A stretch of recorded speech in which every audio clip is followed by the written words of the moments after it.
speak a little bit about the current situation in Israel and what we can do. Obviously, our minds are always on Israel. So whatever we're learning, we're going to connect. So today's bracha is the bracha about the head covering. Last week we learned about tying our loins, about the gartel. The week before we read about bracha about thanking God for shoes, for clothing, and for walking, and for talking. Everything we ask, we thank Hashem every morning when we wake up. We have the 18 blessings where we thank the sages established. As we put on our different garments, we make different brachas. So today's bracha has the name Israel in it also. Last week we had the word Israel in it, today also. So if you look at the Siddur, it's the bracha of Oter Yisrael B'Tifarach. If you have it running in the Chabad Siddur, it's on page 7. There we go. And the bracha is the third bracha on that page. Oter Yisrael B'Tifarach, who crowns the people of Israel with glory. So these sages established that we make a special bracha when we put on our hat, our covering. When we go out of the street, we wear a hat, cover our heads. And we'll talk shortly about the many different Jewish head coverings that there are in different circumstances. And so we speak about the head covering as who crowns the people of Israel with glory. Sure. What an appropriate blessing to be learning this week, that Israel should be crowned with glory. So here we have Israel's mentioned right here, right in this bracha. Oter Yisrael, he crowns Israel with glory. To me, that's like victory. That's the bracha of victory. Your head is crowned with glory. So please God, we should very, very shortly hear that Israel was crowned with glory and to all the wars. And there should be peace in Israel, and there should be glory to the Jewish people. But glory sounds to me more than just peace, it's victory. It's to be glorified, to be a winner. So that's Oter Yisrael B'Tifarach. God crowns us with glory. They say that the Rosh, Rabbi Osher, who was one of the greatest codifiers, who lived about 600-700 years ago. So he, Rabbi Osher was one of the greatest rabbis who ever lived, and he codified many of the laws in the Shulchan Aruch, in the Code of Jewish Law, which came after him. Actually, his son was the one who wrote the Torah, which was the predecessor of the Shulchan Aruch. So Rabbi Osher, it says he used to wait for this bracha until he put on his tefillin on his head. He would say, who crowns Israel with glory, he'd wait first till he put on his tefillin, and then he would say the bracha with his tefillin on. So we see that there's a connection between this bracha and the tefillin which boys over the age of 13 put on. So he would not, it wasn't just to him a hat. It was the hat of the Jewish people, which is the tefillin of the head. Oter Yisrael B'Tifarach, he looked at that as the crown. The crown that you wear on your head is the tefillin on the head. And that's the glory of the Jewish people. You know, just before the 6-day war, the Rebbe came out, the Lubavitcher Rebbe came out, and he says, if you want to be victorious, you should all put on tefillin. He said, even those that don't put on tefillin regularly, the soldiers or whatever, they should put it on. And he says, that is the secret weapon of the Jewish people. If you want to know what is our main weapon, it's not our tanks, it's not our missiles, it's not our planes, it's even not our drones. I don't think they had drones in those days, but it's even not the drones. What's our greatest weapon? The greatest weapon is our mitzvahs. And particularly it says about every mitzvah that has different sigulot, different omens that the mitzvah brings. And so the mitzvah of tefillin, it says you will wear the tefillin, and the pasuk says, and all the nations will see that you have the crown of the tefillin on your head, and they will fear you. So the tefillin instills fear in the enemies of the Jewish people. When they wear the tefillin, it's like, wow. You ever look, they don't know what hit them. It's like, oh, it's a strange sort of behavior. Even the Jews don't understand exactly what the look of the tefillin is like. But the pasuk says that the nations of the world will see it and they will fear you. They will fear you. And that is the tefillin that goes on the head. So many people right now also are putting on the tefillin, especially now, because that is one of the biggest, that is the crown of the Jewish people. And when they wear the tefillin, it instills fear in the nations of the world. And they're going to run, they're going to tremble. Let me tell you just two stories about the tefillin that happened right now. You know, as the last couple of days, there's been some ironic demonstrations from what would you call the other team. These demonstrations, you know, they you know, this is the major. The world is really messed up in many ways, and the chutzpah is like a thing called chutzpah. What's chutzpah? Chutzpah is, you know, when a child kills his parents, and then he cries, "I'm an orphan." You ever heard that expression? A child murders their own parents, and then they shout, "Have mercy on me, I'm an orphan." So what happened over here was that they went and they murdered 1,300 Jews and kidnapped another 220. And then they come and scream, "We're orphans. Have mercy on us. You're the murderers. Hello? Is anybody paying attention to what's going on over here in this world? Are we so like out of context? They came, they attacked us, they murdered our people, they raped the women, they beheaded the children, they mutilated the bodies, they burned the bodies, and what not else. And then they come and they say, we're the victims. It's like this, the world has gone like from crazy to craziness. And to me, that's the biggest chutzpah, when you come after that and you're protesting. You should be hiding in shame of what you just did. No, but the world forgets. 2 weeks later, they don't even remember what started the war, right? What happened over here, what's the context.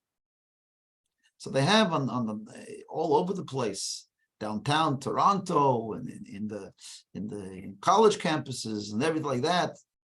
They have these demonstrations and protests from the river to the sea. Palestine will be free. It boggles the mind. And they're bringing intimidation to the Jewish students that are there. They're intimidating the Jewish students with their behavior. Because they're not just saying a political statement about Israel. It's tied in with kill the Jews. And we Jews know this all too well.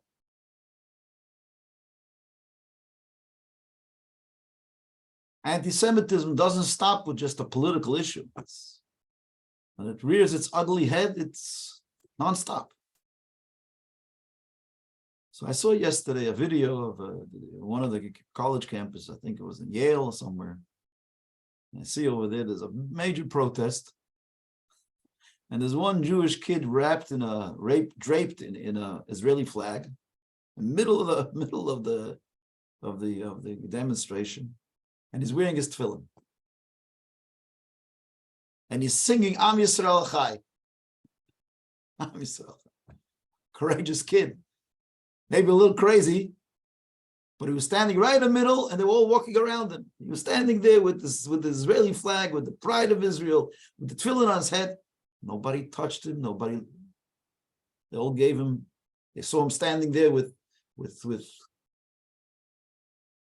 pride, with strength, with belief. And he was standing, I can show you a little video. They're going on, they're singing their songs, and he's saying Shema Yisrael, he's saying Am Yisrael Chai. Finished. And he has the tefillin on, that's a spark to me. The tefillin, the Jewish pride. When enemies of the Jewish people see us being down, they pounce on us. But when they see us proud and strong and confident, then nobody will touch us. And this is something that I tell people here in Toronto. Toronto's not so bad. There are some crazies everywhere, obviously. But you have Jews coming to me saying, Rabbi, what should I do? I want to take off my mezuzah from my door. I'm afraid they'll identify me as a Jew. Can I put the mezuzah in the back? I'm getting that. That's a big question that's coming around now. Should I not wear my kippah? Should I hide my tzitzis? Should we, change our name from Goldberg to Kennedy? A lot of Jews, they don't know what to do now. It's scary. Intimidated. Terrorism works, unfortunately. But we Jews know, like I said before, that it's quite the opposite. Jews need to stand proud and strong. And when we stand proud and strong, Otei Yisrael b'tifarah, you crown Israel with glory. When we have that, then the anti-Semites melt away. It's the contrary. Put up another mezuzah in your house. Put up more mezuzahs. Put up more tefillin. Do more mitzvahs. Don't give in. If you try to hide your Jewishness now, what you're doing is you're giving them exactly what they want. That's what they want. They want you to buckle. We are all warriors now, not warriors with O, but warriors with an A. We are all warriors in what's going on. So in Israel, they're fighting a war. But us, we have to stand up with mitzvahs, doing more good, and bringing the blessing of Hashem through all the mitzvahs. That's what it is. Eddie sent me a WhatsApp now, so I'm gonna follow my WhatsApp, see what he sent me. It's hard for me to do two things at the same time. Yeah, right now.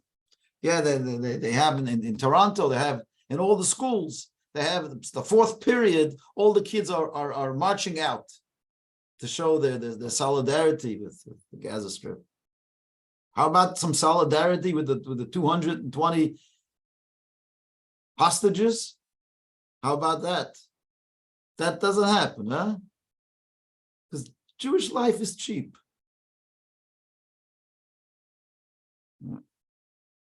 That's the way it goes, my friends. That's the world. That's the world we're living in. Do we see any marches for the hostages that are there? Oh, they're being treated so humanely. All right. Yeah. When was the last time you saw hostages treated humanely? This is Hamas equals ISIS, My friends, that's one pshat of Oita Yisrael b'Sefara. But the way to counter it is with doing good deeds. By doing good things. And today, like every morning we wake up, you have to say, what good deeds can I do today to help Israel? Can I send them some things? Can I send them some tzedakah? Can I send the equipment or things to help the soldiers there? Write letters to them. And what we all can do is to do mitzvahs here. That Hashem should bless us. As we say, Otei Yisrael, put on the crown. There's one young man, we had him on our Zoom for Shabbos. He's a rabbi, he's a Chabad rabbi in St. Lucia. St. Lucia is like a little island somewhere in the Caribbean. He's on the Caribbean island. And, he says, what can I do? What can I do for the Jews in Israel? So he says, you know what? He posted I tweeted on Twitter, he put on, it says, if anybody wants a free pair of tefillin to put on tefillin every day, I'll sponsor your tefillin if you're prepared to put on tefillin every day. So he put it out there. Literally, he said he wanted to try to do something. So put it out there, and a young boy, a young man named Rick Adam from New York somewhere, he picks up this tweet and he writes to the rabbi, yeah, give me if you sponsor my tefillin, I'll put it on every day. So he's in St. Lucia on the island, and this guy from New York calls him up. He tells the rabbi, he says, I've been thinking always about putting on tefillin, but I felt like a bit of a hypocrite. Because when you read the tefillin, when you say the tefillin, you say the Shema, and over there you say God is one, and love God with all your heart and all your soul and all your might. He says, I don't have that love. I don't have a love for God or the Jewish people. I don't have that love in my heart. So he says, I couldn't get myself to put on tefillin. But now with the war, he says, going on, he says, I realized and I found that I have in my heart this amazing love for the Jewish people, for Am Yisrael, for Hashem Echad, for God. He says, I want to say Shema every day, and I want to put on my tefillin. Send me a pair of tefillin. So the rabbi sent him a pair of tefillin. And before he knew it, people were calling for tefillin from all over the place. People read this tweet. So the rabbi started fundraising for tefillin. And it became like a massive campaign. And so far, the rabbi has given out, how many tefillin has he given out? He's given out 2,500 pairs of tefillin. 3 pairs of tefillin. He's raised over $400,000. Tefillin are not cheap. He raised over $400,000, but 2,500 new people are putting on tefillin every day now, because he says he wanted to do something. He didn't know what to do. So he says, I'll sponsor a pair of tefillin. Now it's become like, it's like mushroomed into this mega campaign where he's given away 2,500 pairs of tefillin. Incredible. So you think you're out in the boonies, and what can you do? You're on a little island. How can I change the world? Can't change the world. We can give everybody that crown of glory, the Oite Yisrael b'Safara. That's what we're talking about over here. And it's interesting that this young boy says he feels like he doesn't have the love, but now he suddenly has the love. And this, to me, my friends, is the great opportunity we all have right now. Because a lot of kids that are scared, a lot of young people are scared that they don't know what to do. But if you give them what to do and how to be better and how to help Israel, that's going to help them. A lot of the kids have suddenly discovered that they feel Jewish. So even though some of them are scared, but they suddenly see, unfortunately, they see what many of the older people saw at the time of the Holocaust. That made them even more Jewish, because why do they hate us so much? Where does this come from? And suddenly it sparks a lot of Jewish kids now. They never really cared. They weren't paying attention to anything. And now they're saying, look what they're doing to our brothers. Am Yisrael Chai. A lot of the young kids, they never had to deal with it. In fact, they were pro-Palestinian until this point. Because they were in school, they heard things, the Jews stole the land. Now is the opportunity we have to bring them back. So this is my point about the tefillin, about Ote Yisrael b'Safara, the glory of Israel. So that is one explanation of the crown. But the first point actually that we mentioned was about the hats, the coverings. So I'm going to talk a little bit to the Jewish coverings, head coverings. You see, I'm wearing here kippah, yarmulke, shit. Kippah is another form of a head covering.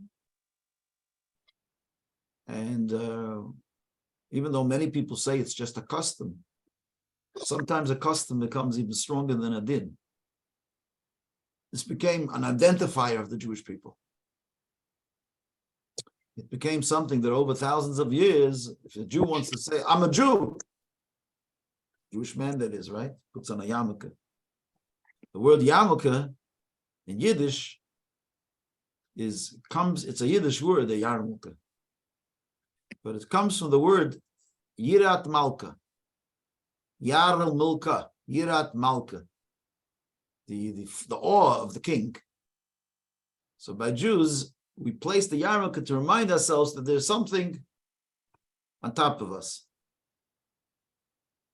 They say a reason why women don't have to wear a yarmulke is because the woman always knows. She feels Hashem inside. She doesn't need, like the man needs an external reminder of Hashem. But the reason for the yarmulke is that the word implies. It's also called kippah. Kippah is like a covering, a dome in Hebrew. A kippah is a dome. So it's like a dome over the head. So that's why in Hebrew it's called kippah. But in Yiddish, the word always was a yarmulke. Also in Yiddish, they used to call it sometimes a Kabbalah. The old Yiddish, they used to call it a Kabbalah. Not sure. That's a Yiddish word. Kabbalah means a little head covering, small head covering. But the yarmulke is the main word. Some people call it a yarmi, because it's a yarmulke in short. They call it a yarmi. But the main point is to remind ourselves that there's something on top of us. As the Talmud says, that there was the young lady who had a child, and she trained him that he should never walk 4 cubits without a head covering. 4 cubits, like 6 feet, not to walk 6 feet without a head covering. So the moment a male wakes up in the morning, he's supposed to wear a yarmulke, something on the head to cover. If someone's wearing a toupee, it might count, a toupee. That's an undercover kippah that you can wear. Or a hat or a cap. It also serves as a yarmulke. Some say it's not just a custom, but it's actually a halacha. It's halacha to wear a kippah. Why? Because in the olden days, in the churches, you were told you have to take off your hat. In the Jewish synagogues, when you walked into a shul, you put on a head covering. So it was very distinct between the other religions and Judaism. So the halacha is that you're not allowed to go in the ways of the Gentiles. Not the ways of the Gentiles, nothing wrong with the ways of the Gentiles, but when it's a religious way, then you're not supposed to follow it. So in the house of worship, by the Gentiles, they took off their hat as a sign of respect. By the Jews, it was the opposite. You put on a hat as a sign of respect. So there was this distinct manner of showing respect. And so over the years, it became that this was the Jewish way. So once that became the Jewish way, a Jew must wear a yarmulke. But that really only speaks about in the synagogue, not on the street. What I told you before was about the street. Over there, it's a custom.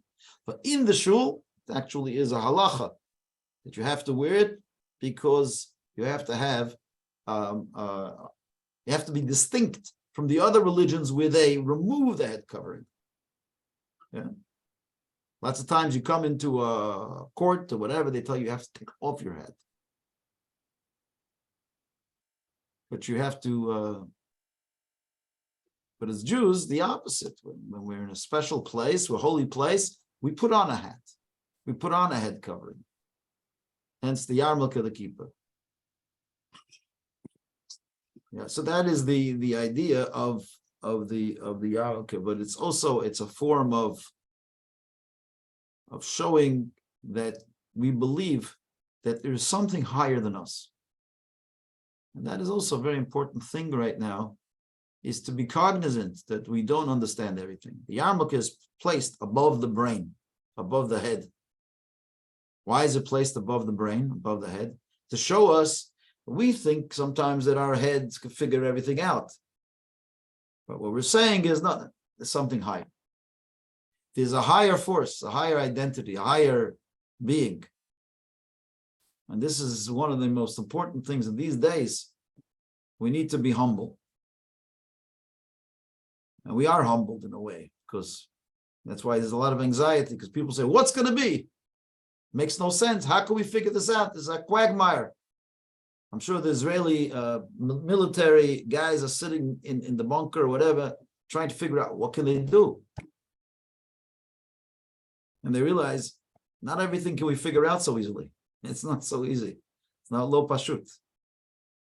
And we believe that there is really a higher force. Times like this that we say, there's nothing else that we can rely on but Hashem. When we've expended all the intellectual means and all the different resources that we have, and we say, and now what? What are we going to do now? Then we turn to Hashem. We realize that there is something higher than us, something higher than our minds, something higher than our heads. That is the